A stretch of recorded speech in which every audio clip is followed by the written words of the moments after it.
Pahalgam terror attack mari lainana Cabinet Committee on Security na Pakistan ki mathakta laukalakpa thabak thoram khudimakta political party pumnamakna saugatkani hairi ngarang numidang New Delhi ki Parliament House Complex sa Pahalgam terror attack mari lainana chathakiba political party pumnamaki mifam matungda Parliamentary Affairs ki Minister Kiran Rijiju na media da mahaki wafam singasi phongdokhibani Kiran Rijiju na thaudo asiki matangda Defense Minister na marik chumba wafam sing thamkibaga loinana India lingak na lokhatkadaba action sing su Cabinet Committee on Security ki mifam da thamki Nakalamaromda Lok Sabha ki opposition luchingba Rahul Gandhi na Pahalgam terror attack po condemn tawkibaga loinana leba asidagi terrorism mapung fana muthatnaba hotnaba lengak na lokalakpa thabak thauram pumnamakta opposition na mapung fana saugatkani haiki Ngarang numidang pung ani chup na chathakiba mifam aduda tongan pa political party tara manga gi luchingba sing na saruk yakibaga loinana Defense Minister Rajnath Singh, Home Minister Amit Shah,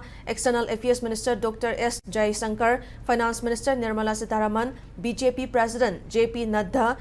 DMK gi Tiruchi Siva, NCP gi luchingba Praful Patel, NCP SP gi Supriya Sule, SP gi Ram Gopal Yadav, Aam Aadmi Party ki Sanjay Singh, RJD ki Prem Chand Gupta, YSRCP ki PV Midhun Reddy amadi TMC ki Sudip Susaruk Yaki mifam aduda saruk yaki ba singna Pahalgam terror attack ta leikhidraba lamkoiba kuntaret ki mafamda awawa phongdokpa oina minute ani tumina leikhibaga loinana ikai khumna basu utkhi